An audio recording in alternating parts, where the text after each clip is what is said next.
Hello and welcome to the Silent Evil Podcast, a survival horror podcast. I'm Spencer Scott Holmes. And I'm RJ.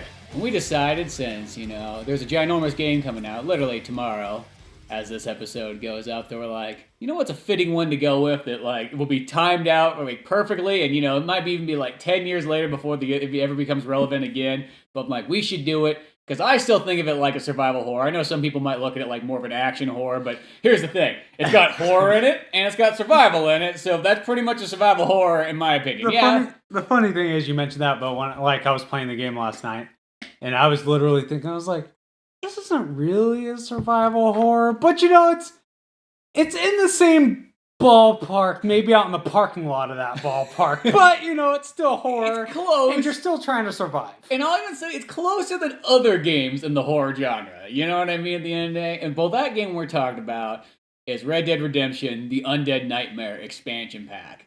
But what that really does, when I think about that game though, is that was the first time I remember playing a zombie game that you were just in a big open expanse world. And you're just kind of looking around, you're like, oh my god, I can get attacked from any direction. I never had that feeling before in a game, and I think that's what makes that game a big deal. That was the best part. And I mean, there are games like Left 4 Dead, where they're kind of open world, but they give you just multiple paths to take as opposed to it being actually open world like Undead Nightmare. Yeah, you're not just standing out in the mountain range just looking around and going, oh. Yeah, exactly. I'm not standing there at a building. And then you turn around, you see 4 zombies booking it toward you, through the town. Because, as I said, it's I guess since then you got Dying Light, that would have been the sort of an open world one. Oh, yeah. Yeah, I mean, but that's... But that's still years past this one. It's when this game came out, I think that's what made it kind of feel, and that's why I still say it's like a survival horror. Because, now you got the limited resources in there, because they don't give you a whole lot of ammo, in that version. No. So you're definitely doing that. I mean, I guess if you want to go for, classic survival horrorness, you're not really doing, puzzles or anything like that. You're more just, saving towns and, burning graves and whatnot. Yeah. That was the one thing that dawned on me going back and playing it again, is that there really isn't that much ammo. I found myself scrounging for ammo quite a bit, You start swinging that torch at people as they come by you. Yeah, I know. It's I forgot. It's oh yeah, you don't just go to a store and go buy some new ammo, or most of the zombies don't have ammo when you kill them. It's not before where you just loot everybody. I feel the whole time I've been replaying the game again, or the expansion again at least, is dude, I feel I haven't had carbine ammo the whole freaking time.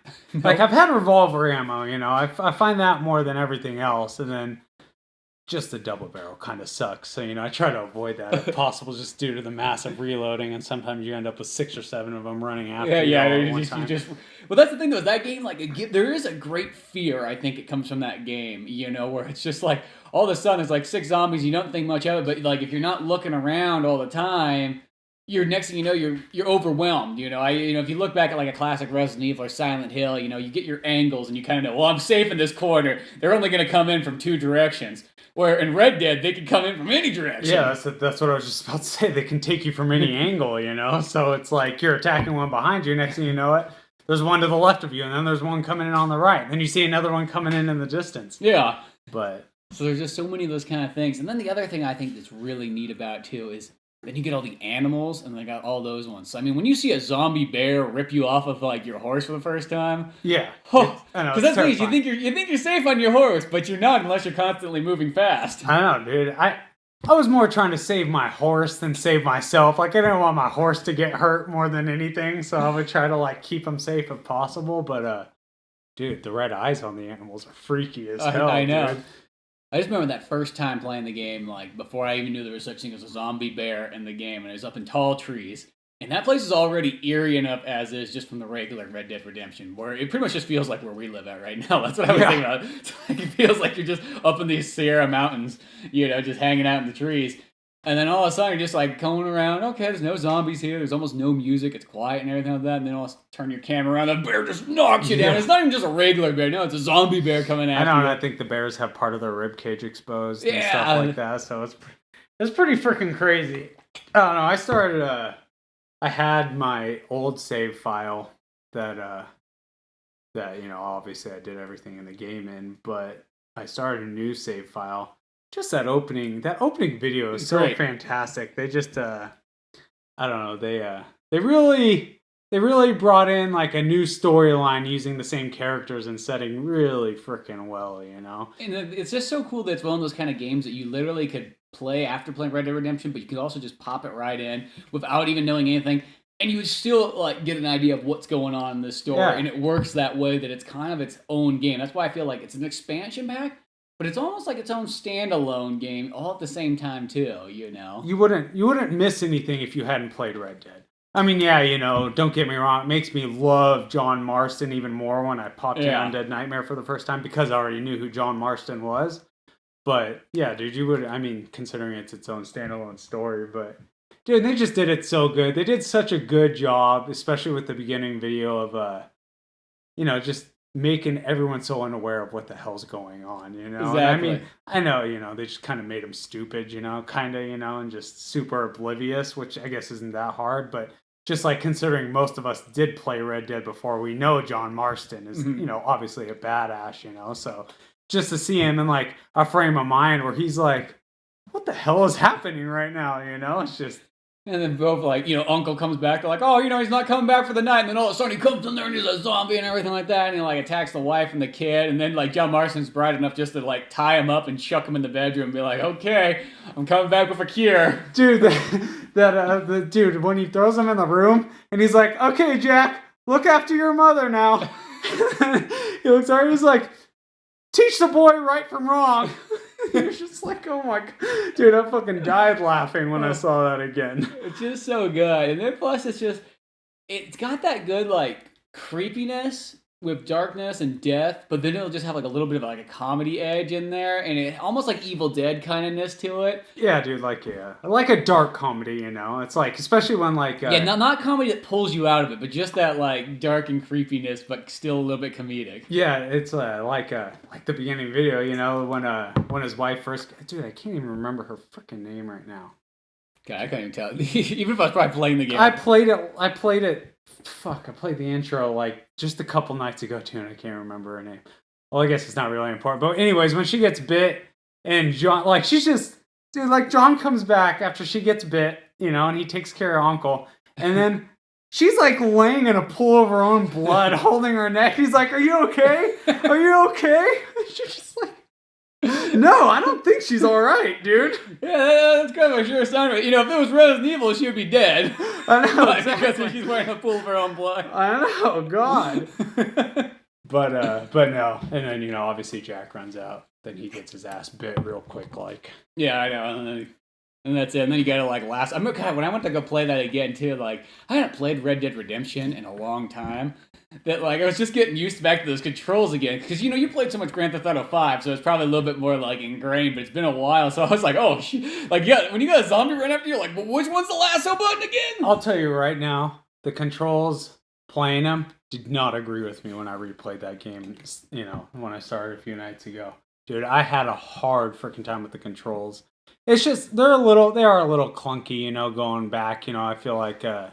As great as the expansion is, it was a little buggy. Zombies get stuck indoors, you know. I can't run through, you know. But I mean, you know, it did come out almost 10 years ago at this point, you know. So, I mean, not that I fault it for any of that, because at the time, you know, those weren't considered bugs at the time, you know. Just like now we know better. Yeah, there's a time period where you didn't even think anything of that. Yeah, exactly. So now that was just normal. It's like, oh, that happens every once in a while. Now games are so polished, and everyone's so quick nowadays to point out every little thing wrong with the game, you know. So you really notice bugs nowadays. But no, I mean, but regardless of clunky controls, dude, because it probably.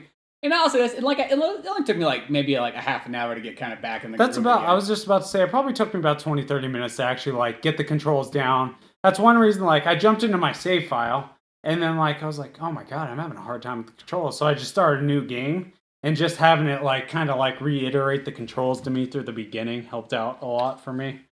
It was a funny thing. It's like I decided I was like, oh, since it got on Xbox One, I'll just like take my version and install it on there and see what it looks like. I'm playing the game, I'm like, man, this game looks amazing on here. It's like, it must be like, I don't have an Xbox One X or anything like that, or, you know, so I don't have the enhanced thing, but it's like, I'm like, oh, it's like, this gotta be totally enhanced anyways, maybe on a normal one. Then I thought about it, I'm like, no, it's like the last time you played this game, you were playing it on like an old school tube TV. You didn't even have an HD TV yet. That's why it looks so crystal clear, you know, and it's not saying anything against tube TVs, but like... Well, dude, I noticed playing on my HD TVs too, you know, it's just like, I was like, man, this game holds up visually pretty freaking well. But then, yeah, I didn't even think about, you know, it was like, last time I was playing, it was on the 36-inch. And I was also using AV cables, and I was not using an HDMI cable at the time, you know. Didn't have HDMI. Well, didn't even have component cables or any of that even stuff. If they did have all that stuff was way out of my price range at the time. So. Yeah, exactly. It took, I remember it was about like, maybe a little bit towards the end of my 360 time period that I finally hooked up to like an HD TV and it's like, oh, look at that. That's pretty good. Yeah, dude. But no, the game regardless, I feel like the game held up visually pretty well coming back. Oh, yeah, I think so. Like, it's one of those ones where it's like, you can tell it's like a generation back, but really, that doesn't make a difference. I mean, it's still crystal clear. You know, once you get used to back into the groove of the Grand Theft Auto, the old school controls, you know, you're totally fine with that. I had the most dirt moment, dude. I was playing the game, and I was trying to fucking sprint, dude, but I kept pressing L3 to sprint, you know? So I just crouched down. And that's what kept happening. I was like, what is going on? Why can't I sprint? And then, you know, I didn't even think about it until like a few minutes later, like, Rockstar game. Tap A. X is, well, A for you, but X for me, you know. PlayStation. X is sprint, you know. And if you want to sprint faster, you tap X, you know. You hold it, you kind of jog. Yeah, exactly. I was like, oh my God, I was having a hard time. And I kept, I don't even know what I was trying to press L1 for, but I kept pressing it for the menu or not for the menu, but the menu kept coming up. Oh, for the guns? Yeah, and I was getting super fucking frustrated because I was like, I don't want the damn menu right now. Yeah, I know. It's kind of weird because even like, you know, like the dead aims, like R3 and everything like that. Once you get used to it, it's kind of fun. But for some reason, I don't know what it is. Just I guess in like the last like 10 years or so, games kind of like switched over. Because I can't remember if Grand Theft Auto 5 was like, I know it's similar, but like they didn't change things too much in the controls, did they? No, dude. I mean, like they are pretty standard Grand Theft Auto. Yeah, they're the same. Yeah. So okay. I was gonna say I thought they're about the same, but I haven't played Grand Theft Auto 5 for a while, so I can't really speak on its behalf at the moment. Because like I guess, you know, Circle. Huh.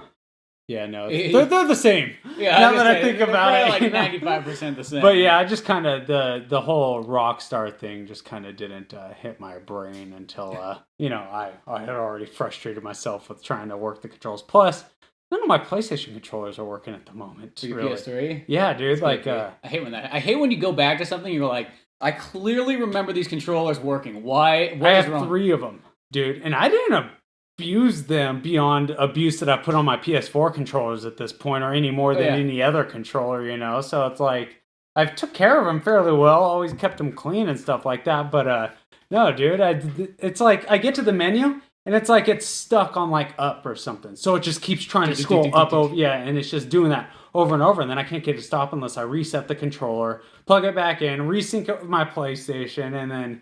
You know, and then I can't get my red controller to hold a charge. Like, I can't get it turned on at all. Yeah, and then I can't, my black controller just, I don't even know what's wrong with it. It just doesn't work.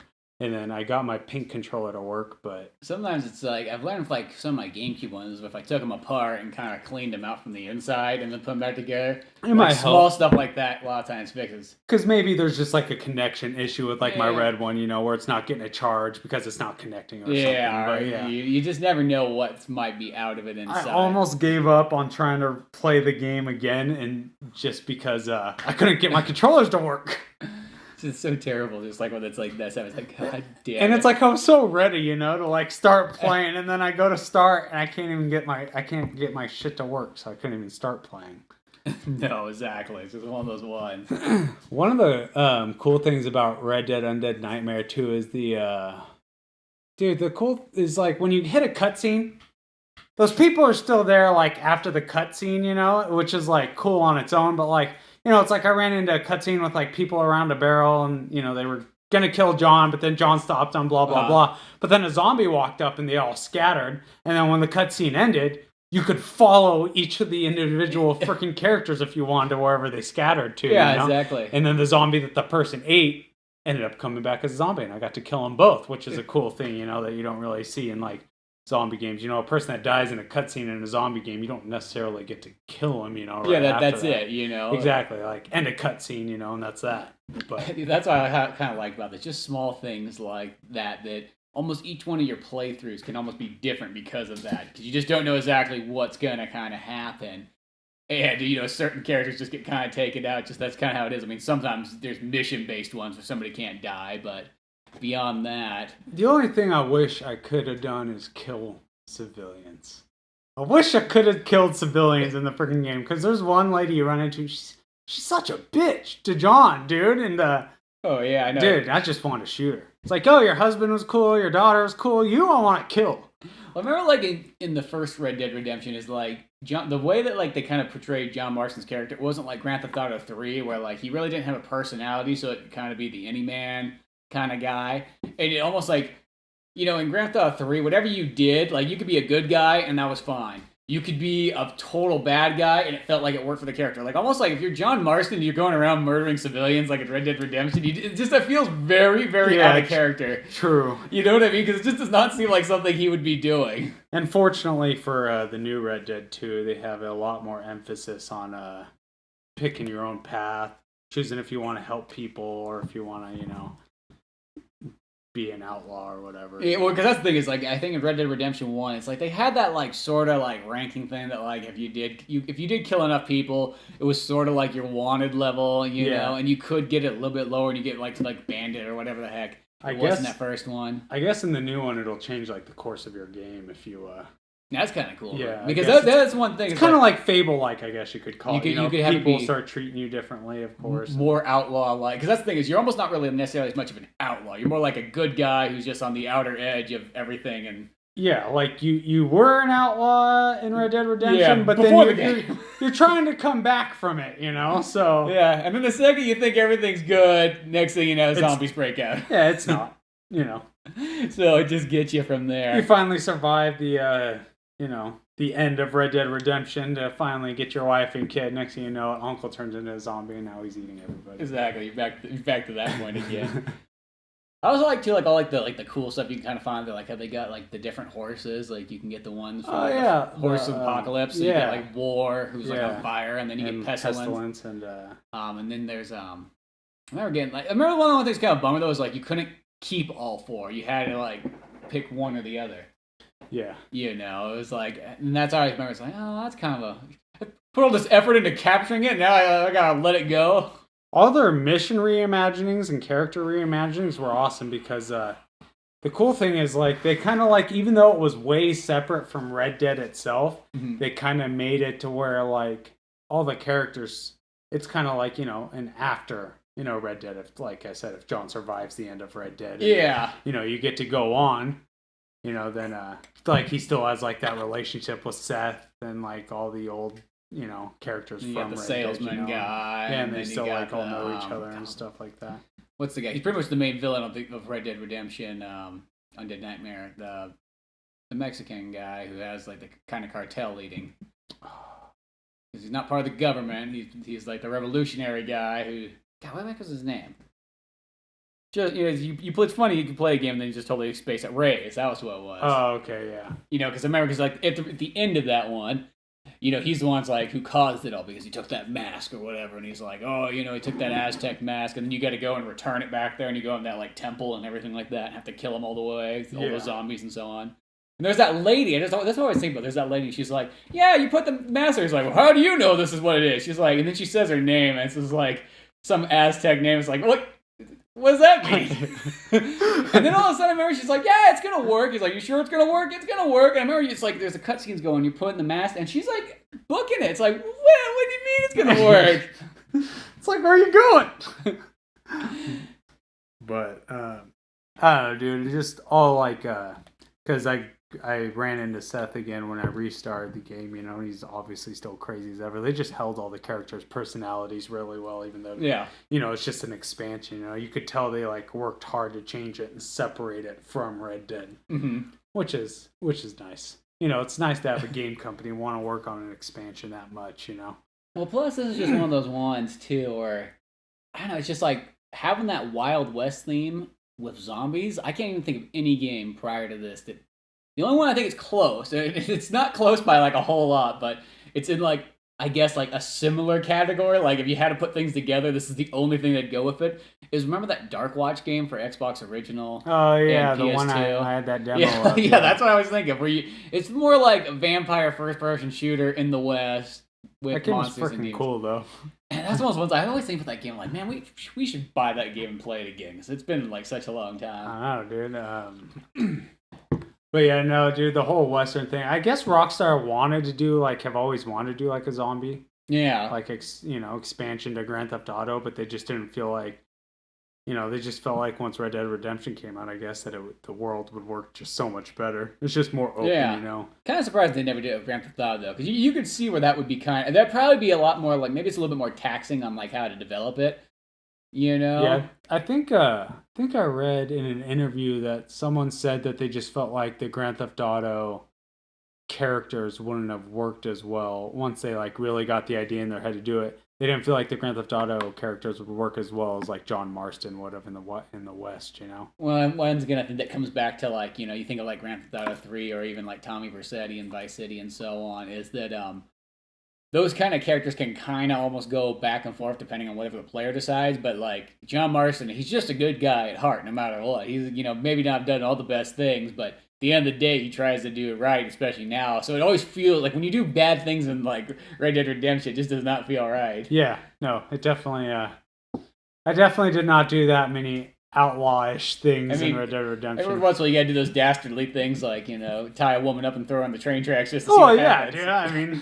I remember when there was an achievement for it, fun. I was like, and it was called like Dastardly. I'm like, wow, that's awesome. It's like a Snively Whiplash achievement. I know. I just thought it was one of those ones like, oh, there's a train coming. Oh, there's this person here. I can just lasso up and hogtie him. I wonder what... It was just one of those like ones where it's like, oh, what happens? What? Dude, it's been so long since I played Red Dead.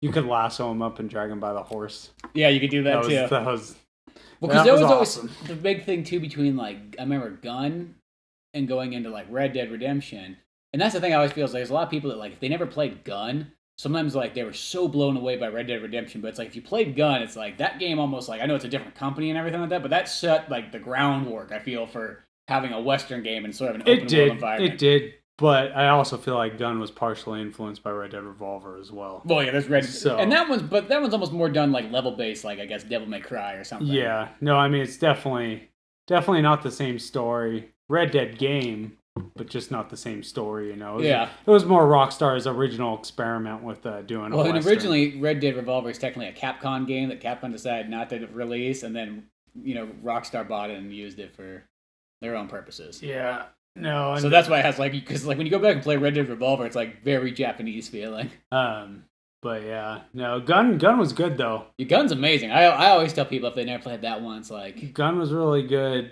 But even though I loved Gun, I was still blown away once I played Red Dead Redemption.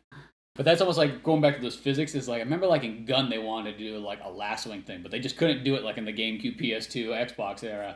So it's just funny. One generation later, it sounds so weird. It's like we couldn't do rope physics. But obviously, there's a time period, and then I started thinking about. I'm like, well, in the Tomb Raider game, though, you had like the grappling hook, but one of the coolest things about Gun when I first played it was the fact that when you would shoot them, and like a piece of their head would fly off or something like that. Oh yeah, like, yes. Yes, this is what I've been waiting for. Cool piece about I just remember someone watched me once like play it. It's just like it was that part where like you're at the bridge and there's all like the Native Americans come running at you and stuff, and just like you're just blowing apart. They're like, oh, well, that's what this game is. It's like Native American like shooter simulator. Lo and behold, you learn that your character's half Native American, and it all comes back around in the long run. But if you would have just caught that one scene, yeah. See, I think that's the kind of cool thing about the Red Dead Redemption 2 is they are going to put Native Americans and stuff like in it to give that, because it's a little bit older Western, where this one's like about as modern Western as you can possibly get. You're like 1911, so being back in the 1800s would be kind of like farther than there would be kind of interesting. Yeah, no. I always had an idea that this is almost like it's a little too hard, I guess, of a sell to like a lot of people, but I thought if you would have made a Red Dead Redemption and actually made a full-on sequel of a game, and it would have been about the boy.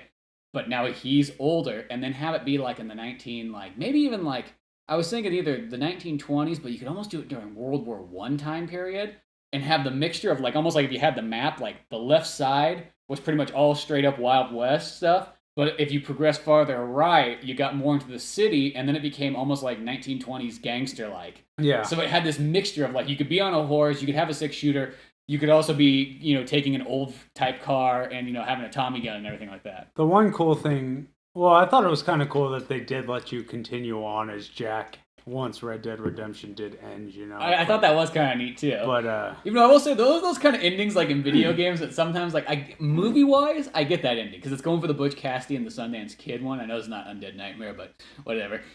And it's like when John Marston comes out and there's the guy standing out there and he goes down. Like I get what they were going for, but all you think about video games like I could have taken all those guys out. I've taken out 3 times as many of those guys before. Like I just would have dead-eyed it. You know what? Like. I know, they would all drop with holes in their heads. Yeah, I would have been the badass walking out of there. Like, yeah. So, I mean, like, I get those kind of things, but sometimes that kind of bothers me, like, in video games. It's kind of like when you get to a point in a game, and then, like, next thing you know, there's, like, monsters coming, or, bad guys or someone like that. Like, we gotta keep running. It's like, no, I'm fine to actually stand here killing them all. Like, there's, like, 6 of them coming after us. Believe me, I can handle this. The cool thing about the ending to that game was, I mean, regardless of, you can't change the outcome, it's that game could have ended happy, but for it to end the way it did was just like shocking, and the amount of emotion that overcame me when like you realized what was about to happen, Totally. You're just like, oh my god, like I felt legit sadness, because now,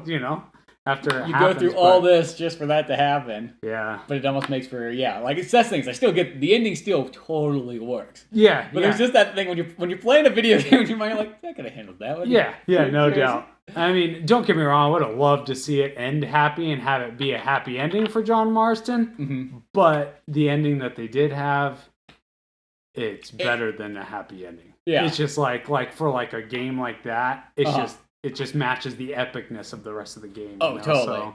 And just combining, all like, your Western favorites all kind of together. The same way that Grand Theft Auto did the, combined all your Mafia movie favorites together and so on. And also in Undead Nightmare, though, once you get to like the ending of that one, John Marston does come back from the dead and he rises from the grave. And that's the other thing too I like about the game is I love when they got zombies that rise from the grave because you just don't see that enough in video games. I know, that was cool, like, going to the graveyards and having to clear the graveyards and stuff. And having them actually come out of there. It sounds like such a weird concept because, you think about like Night of the Living Dead, you got zombies rising out of the graves. You kind of expected to see that, but like, remember it wasn't even until like Resident Evil 3 that they finally started coming out of the graves. And it's only on like that one part, but there's just something kind of cool about that. Now, I mean, I get it, like, generally in Resident Evil, actually, I don't even understand how they come out of the graves now that I'm assuming that the graves that they came out of Resident Evil were freshly buried bodies. That's the only thing I can think. Because that one's kind of different. It's not that type of zombie. But, like, when you want just to see the classic old school zombie where they literally come out of the ground and after you. Obviously, coming out of the ground isn't too viable because you have bodies that are years old. Yeah, it's not going to work, Years old that aren't going to be able to. But it is still a cool concept. Unless they're mummified, then I guess they can. Yeah, exactly. Exactly. It was cool to see, though, especially those stupid-ass fat zombies in the freaking graveyards pissed me the hell off, though, I gotta tell you. Then it's almost like kind of just like Left 4 Dead, they got the specialty zombies. There's the fat zombie, and then there's like the crawlers where they're on all fours. Yeah, the fast ones. And there's ones that throw up on you. They're not like the witch. I was gonna say the witches, but that's not it. Like the spitters in Left 4 Dead. Yeah. The witches are the other ones that sit and wait for you, and you hope you just don't run into it. Yeah. Yeah. But, dude, no, the missions in Undead Nightmare were good. All the ones that weren't at all and that didn't have anything to do with people, like the Bigfoot hunting one. That Bigfoot missions. One, that will stick with me for probably till the end of time. It's so sad. Well, because at first you get there and it's just like there's that hillbilly guy, Bigfoot, he's eating babies. You gotta go get him. And it's just like, oh, okay, sure, why not, whatever. Because that's how John Marston is. He just sort of listens to people and goes off and does it. Like, oh, okay. And then, so I remember going out there and, just, you find those Bigfoots, you're just, hunting them down. I think it was, right when I got, the blunderbuss or something like that. So, when you shot the Bigfoot, it looked even worse because they'd, explode and just, go, everywhere of, no remains. I know, dude. It was either, was there a grenade gun? God, I can't remember. I'm pretty sure the only additional weapons was the blunderbuss and the holy water that was, different. Yeah. So that was the one that made him blow up then, because I was thinking. Yeah, the blunderbuss. Yeah. And it's just one of those ones going through, and then you finally find that last one. He's like sitting there crying at trees, like, all my people are gone, you fuck. I know. I eat berries, I don't eat babies. I know, dude. You're just like, oh my god, my bad. And I like how that. Yeah, like he's like, some asshole was going around killing them. I was like, God, I wonder who that was. I know. It's like, what a jerk. I like how that's the attitude they give John Marston too when he says it. John Marston's like, oh shit, like kind of like my bad, like fuck. I know, and then he's just like, well, you should just put me out of my misery and just end it here. And it's just like, okay, all right. Is that what you did the first time playing it? Yeah, dude. I was like, man, I should just let this guy live. I was like, but man, I've killed everything he knows. I've killed his whole family. I was like, might as well just finish the job. You know, I've come this far. Oh, yeah, he said to do it, so fuck it, I'll just do it. Yeah, he gave me permission by this point. Yeah, you know, it's like, he's only gonna live sad and try to kill himself, so I might as well, you know, just finish it out myself. Call it a day. Exactly. And then they had, like, the Chupacabra mission. Oh, yeah, that's right. And then the you could get the unicorn, which was, like, the fifth of, like, your special horses you could kind of get in there. Which, that was always just cool in itself. Chupacabra one, I don't recall as much. That one didn't stick with me as much as the Sasquatch one did. Yeah, the Sasquatch one, like, to me, like, that is, like, if there's a take-home scene from, I'll even say from both Red Dead Redemption and Undead Nightmares, that Sasquatch scene stands out. Because I think it's just one of those ones, there's just so much, like, emotion in it, but then it also, like, ties into the mythology of Bigfoot, of how, like, there's only one, and, like, why there's only one. Like, it's got, like, all these, like, levels going on in it. I know, dude. You're just, like I said, dude, when and you start questioning, like, how he knows English. I hit that scene, I was just like, oh my god, my bad. My bad. That did not mean I thought y'all were eating babies. Yeah, you know? I believe that crazy man who was, like, selling beaver traps and everything. Yeah. Probably high off beaver taint. I don't know. Can't trust that guy, apparently. I did like the. He had some poor lady there that I just left him. I didn't even question who that was. I did like the graveyard missions, but I mean, like, Where you go in there and you kind of like a little repetitive, but you know they were good. They obviously replaced like the hideout. Yeah, like the hideouts. It's almost kind of like that's what they were, and then you could like free the towns, and then like once they're kind of free, then there's like less zombies in it, but then they could become overruled again. And so on. You know, it'd be almost like the most interesting game to see. Now that I keep thinking about this, is like picture Grand Theft Auto San Andreas with like the zombie feature, because you could use that as almost like replacing the gang feature. It would be cool. Yeah, it would be freaking cool. I would love to see a Grand Theft Auto in like an urban city environment. You know, with zombies. Yeah, with a zombie expansion. There's something that would be kind of neat about that, because the Grand Theft Auto engine is so good that you could just.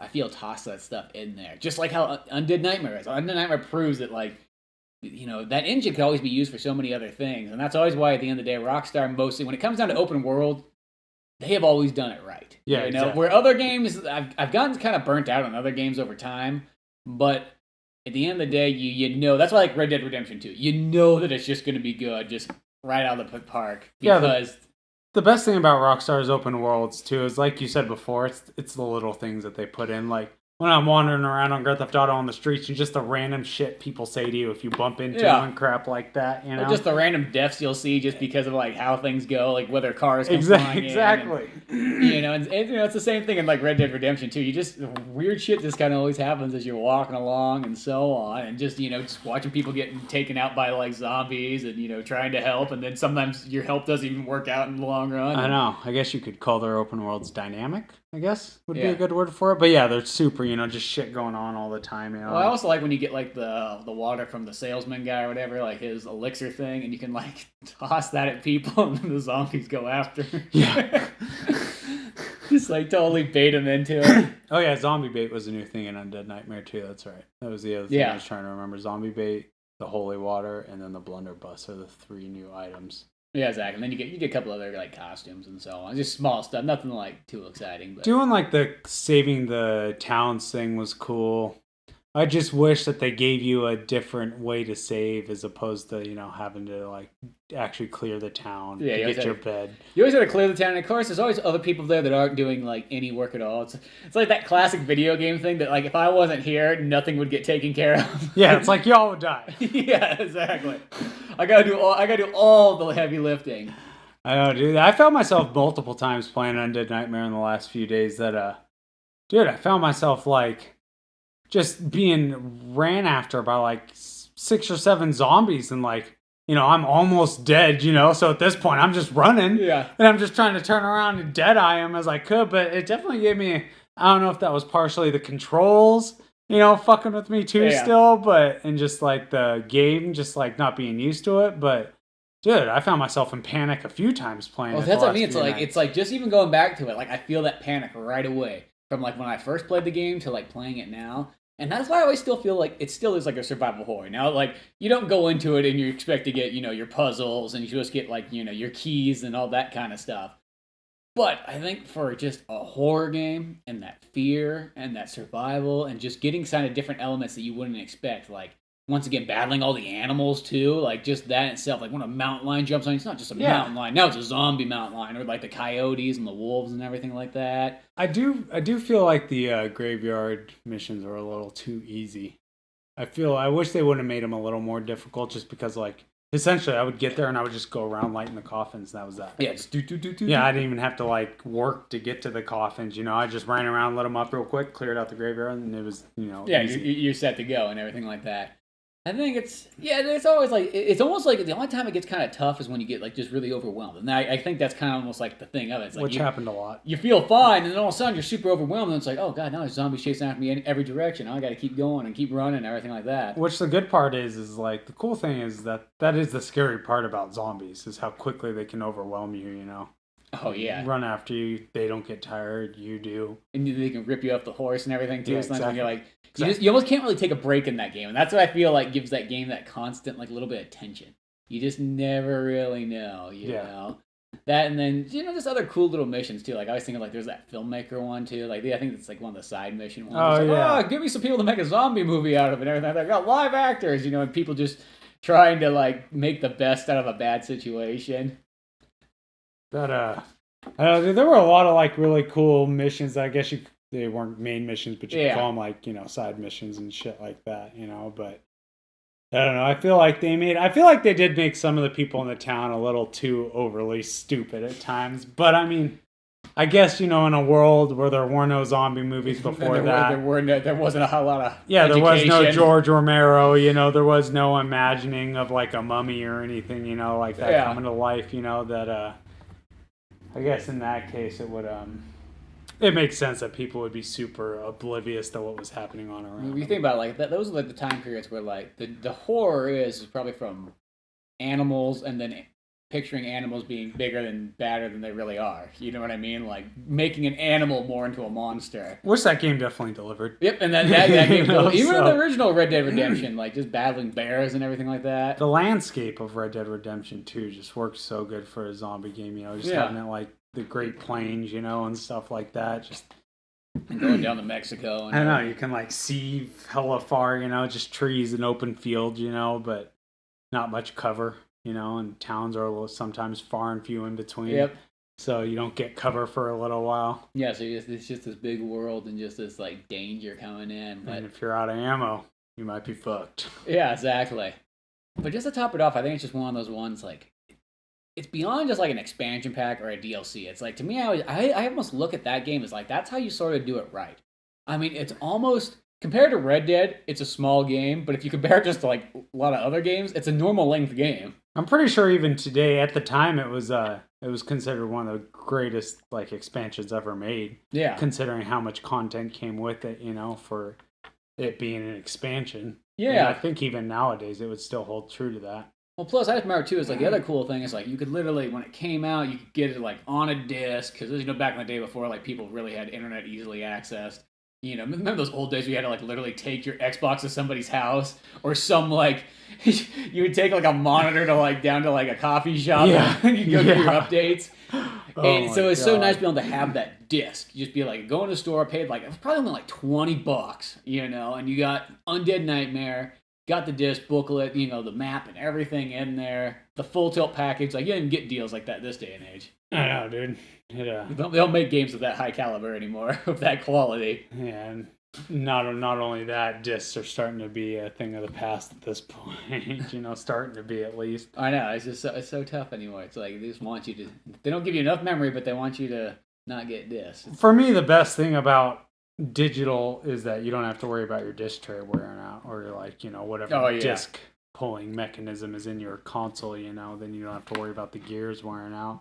Like my PlayStation, it's been a trooper, but the disc, I can tell that it doesn't pull in discs as good as it used to. I could probably use a cleaning, to be honest. On your PS3? My PS4. Oh, yeah. Well, your PS4 is... I know, mine's gonna get to that point too where it starts when you're playing a game. It's like 10 minutes in, it starts just feeling like, yeah, dude, it sounds like a jet engine. Yeah, it's getting to that point. I'm like, okay, I have cleaned this out and everything. What the heck's going on? I know, dude. And it's just, I don't know, dude. I just don't want to put a game in there and then not be able to get it back. And then it's stuck in there forever. It's the only game you have. God.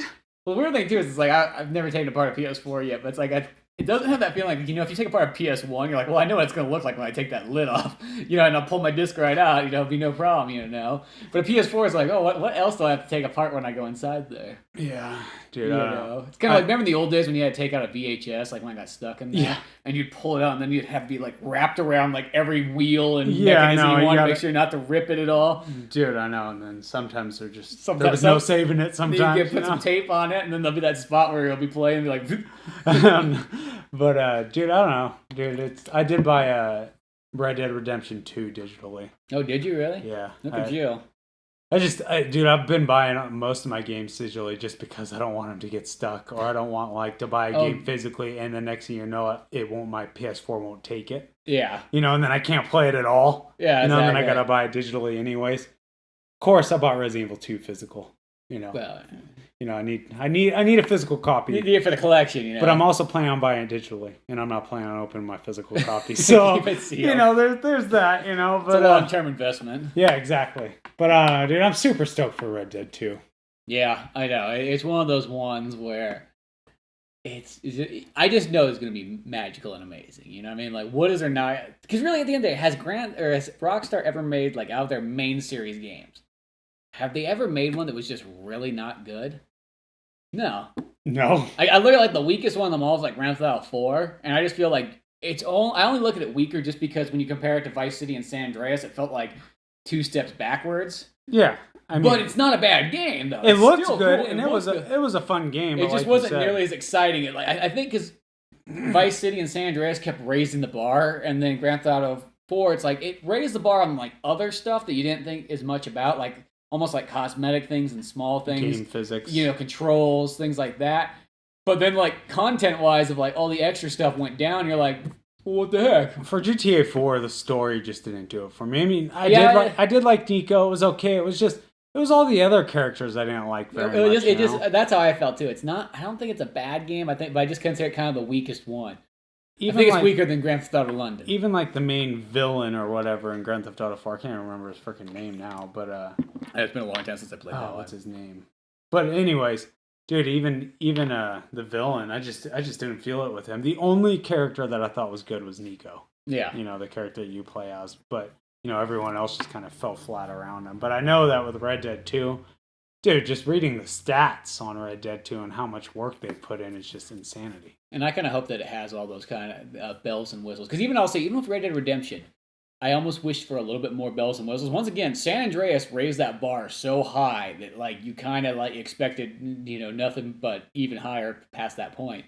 Like I would have been kind of cool if you were able to buy properties in Red Dead Redemption. I always thought so I hope elements like that kind of come along, and just be able to, there's something always kind of cool about, I'm going by and collecting my money and all my businesses that I've, accumulated in Vice City or San Andreas. What blew me away was the amount of voice actors they've used to, help differentiate all the dialogue. They always they used 100 in Red Dead Redemption 1. They've used 700 It's so weird when you kind of think about that, because it's not saying that it's cool, because at the end of the day, people get jobs. I like kind of that kind of stuff, but you think about it, probably 15 guys and gals could have done all that. Just saying, because you get one good voice actor, they can play 50 characters. Well, yeah, I mean, just look at Seth MacFarlane. Yeah, or Looney Tunes, or any of those, all kinds of things. You know what I mean?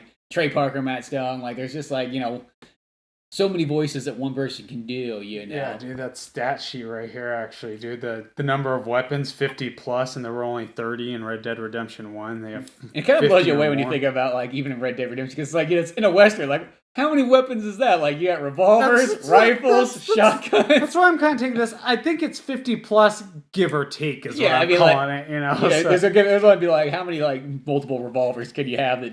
It's like, oh, this one's got a little bit more power. And this number of species for animals, 238 in Red Dead Redemption.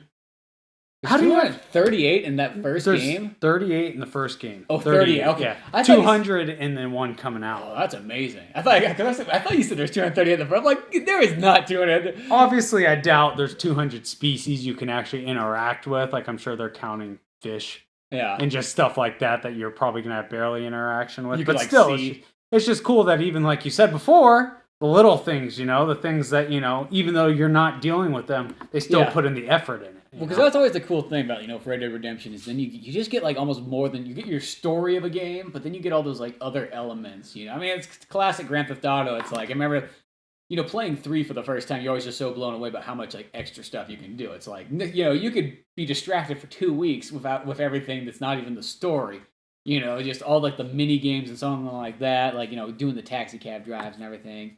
You know, just doing the, you know, paramedic ones and all that stuff. Dude, yeah. And, dude, I'm really looking forward to the online to Red Dead 2.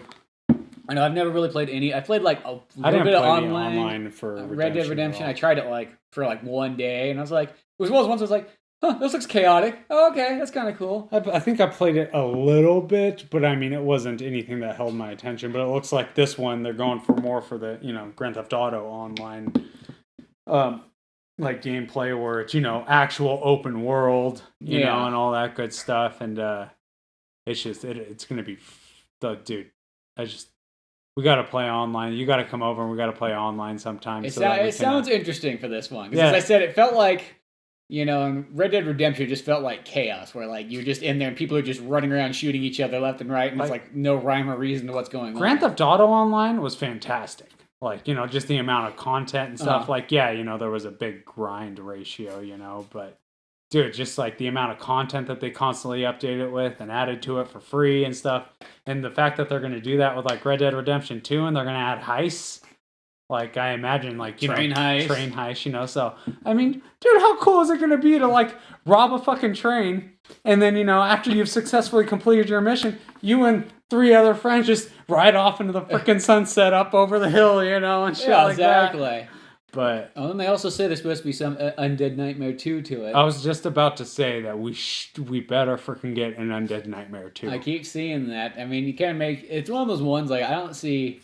I mean, you could always try something slightly different, too, with it. I mean, but I don't see why... It would just be awesome to see, like, might as well. Like, if I was them, I would just make a bigger Undead Nightmare. You know, with, you know, of course, because you already got Redemption 2 the whole land. That'd be the perfect one. You know, they sell it, like, you know, 6 months or a year later. I can't remember how long it took for... Red Dead Redemption 2 is no doubt going to be Rockstar's, like, ender to this console generation, you know? So this game is probably going to be the one that they run all the way to the end before focusing on the next generation of, you know, consoles. So... Well, because Rockstar doesn't make all like its excess games anymore like they used to. I don't think. No. Because you know, like PS2 days, you know, you get like Manhunt and you get Red Dead Revolver and you got like Bully and there's all like those other Rockstar games. I want to say they do, but it's like I don't know. It's like I just don't feel like I ever see like another Rockstar game come up that's not either Grand Theft Auto or Red Dead anymore. Yeah, I mean, and you know the thing is like I know they're pulling in. They have to, like, they put so much time into, like, they were putting so much time into Grand Theft Auto Online and stuff. It's like, I mean, I know it was a game and a game. But, yeah, still. And you gotta always give them credit for extending a game and making it last so long and keeping it big and keeping it fresh. Because this is the thing, this is why Red Dead Redemption 2 is such, like, a big deal and why, like, all of these ones kind of are is because they don't come out every single year. They wait. They're like Legend of Zeldas. They wait their good time, and then when they come out, it's always going to be a big deal. It's like one per console generation, pretty much. And I think that's so smart because it makes your game just ginormous. Because like what PS3 was Grand Theft Auto 4, and then PlayStation 4 was Grand Theft Auto 5. PS2 they had technically 5 of them, but I was going to say PS2 because you had they had 3 1, 2, Vice City, San Andreas, and then you had Vice City Stories and Liberty City Stories.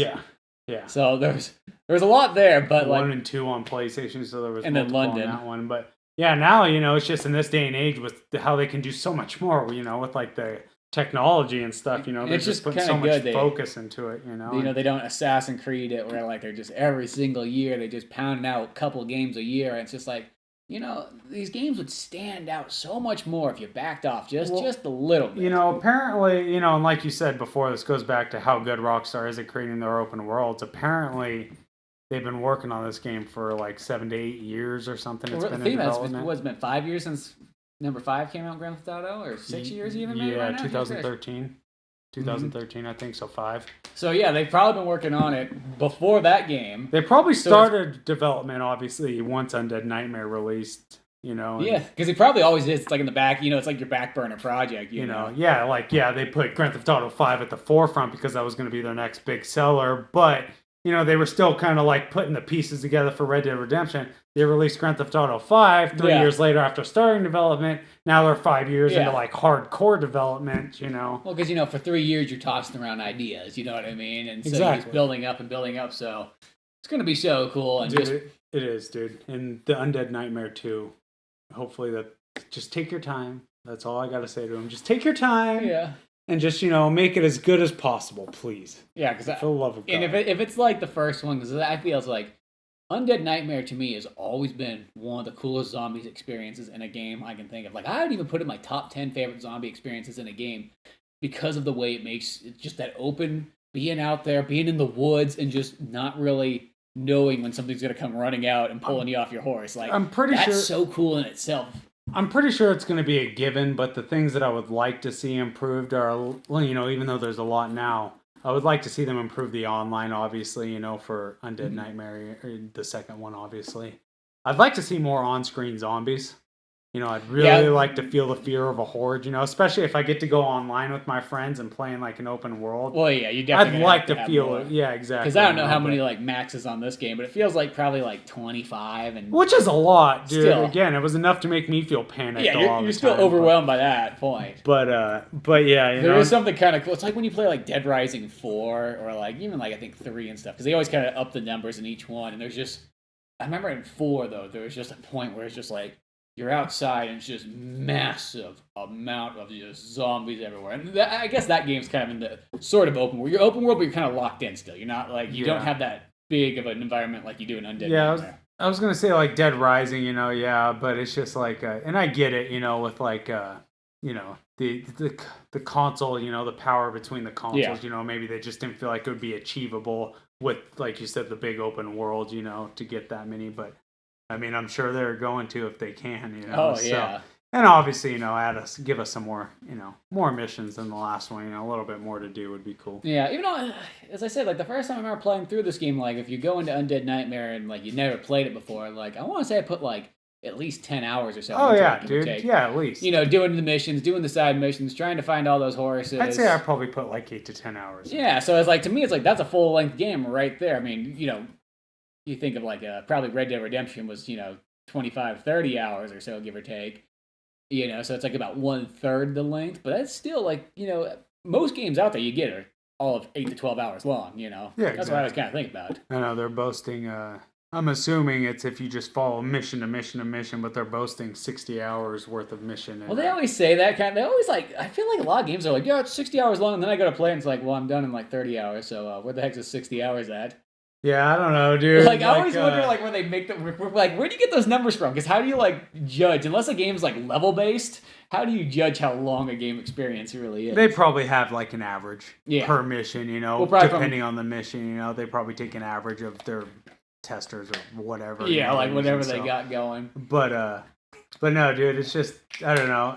Regardless, considering that they boasted it was 20 hours worth of missions, which is about right because I think I completed Red Dead Redemption 1 in 25 hours. Yeah, I want to say mine was somewhere between about 25 and 30. And the stats were, now that they're coming out, were that they boasted 20 hours worth of mission in Red Dead Redemption 1, and they're 60 hours. So even at 60 hours, even if it doesn't take you 60 hours, but I have a feeling I'm going to get at least 80 to 100 just with exploring the open world. Oh, yeah. And just messing around, and just wanting to shoot people or whatever I'm doing, Yeah, just see, and especially if it has different paths and all that kind of stuff. Because I haven't looked at anything on this game. Like, there was literally an ad that came up on YouTube. I was like, no, I do not want to see that. The game comes out tomorrow. Get away from me. Literally, all the information. I don't want to see a commercial or anything. All the information I'm talking about in this game has, like, besides, like, the development stats, is the only thing I, like, had the interest of looking at. Have all been off of just scrolling past articles and just seeing the headlines, Granted, I wasn't able to avoid seeing the TV trailer. Oh, just because I was watching TV and it came on. I couldn't not watch it once it started. It's only 30 seconds long. Once it's going, it's going. But yeah, if anything, if you're in that Red Dead Redemption mood of playing it and you feel like you haven't got enough yet and that clearly 60 hours was enough, or maybe you finished it in 30 hours, you can always go back and play Undead Nightmare. Always fun. I know. We talk so much about Red Dead Redemption 1 and 2 in this podcast, even though we're a survival horror podcast, but that's okay. You know what? But I feel like a lot of times different genres kind of come into play. Yeah, and you can't talk about Undead Nightmare, obviously, without talking about... Yeah, it lingers so well into the other one. Besides, dude, our excitement for Red Dead Redemption 2 tomorrow is through the freaking... Well, I'm going to play it tonight at 9. Oh, yeah, you'll get it. Yeah, that's the cool thing. That's the other cool thing about digital is I don't have to go to GameStop or wait for Amazon to ship it to me. Yeah, because mine comes from Amazon, so it won't be here till it's like tomorrow. Yeah, I could order at GameStop and drive my ass down to Sonora at 9 o'clock, but no, I don't want to do that. It's like I already have it pre-downloaded. I'll fire it up later. Yeah, so that's kind of cool and so on. But I mean, I gotta work. I gotta be up by like 4:35 tomorrow morning, so I won't play for that long. Really. I'm going to play it, but I'm going to be responsible about it. If you're a responsible player. That could be one of those ones that just stays up and calls Well, dude, I mean, we're getting old now, man. It's like 4 or 5 hours of sleep. You really feel it nowadays. Like, I feel like 10 years ago, it's like I could run off a 2. Yeah, I got to get like 9 to 10 hours of sleep at night. Sleep. It's like, no. Sleep is good. Not during the day. It's almost like when people play video games past midnight nowadays. Like, no. I'd have to have like a weird sleeping schedule if I was going to get back to that kind or it be on the weekend. Usually if it's on the weekend and my friends want to, play some shit, and we end up going to like 1, 2 o'clock. But I notice like even with my friends, they cash out at like 1 or 2 o'clock. Like we all cash out at that time. You get kind of tuckered out by that point. Exactly. It's not like you're going up to like 2 a.m. playing Resident Evil and seeing if you can beat it. Which might be what I try to do once Resident Evil 2 comes out, to be honest. Remember one of the last ones was when Resident Evil 5 came out. I got that at midnight, and I went home and played the game until I beat it, which was like 7 a.m. or 8 o'clock. It was like the sun came up as I was like defeating Wesker. That was the only time I've ever gotten a game at midnight and just like went home and just took it out. I wasn't there, right? Well, I think we picked up the game at the same time. Did we play it together? We didn't play it together till later on, though, because I know I played that one solo. Because Kyle was supposed to come on over, and then he never made it. Okay. So I just played it solo. No, the only thing I do remember about that game is the first time I played it with someone. It was really late at night. We got to the end boss battle, and I kept falling asleep while we were fighting the very last battle. Oh, that's the thing that happens. But yeah, good times to be had. Also, if you want to check out more stuff, go to OldManOrange.com for more podcasts, comics, music, movies, and more. And then just send us a message anywhere from there, and then we'll have something new for Survival Horror. We'll go maybe back in time a little bit with the next one. Oh, yeah, I'm sure. I will be streaming some Red Dead Redemption 2 as well. So look for that. Where do you find that at? TwitchTV.com/Galamoth. Galamoth. Galemoth. Don't you have it misspelled from the game?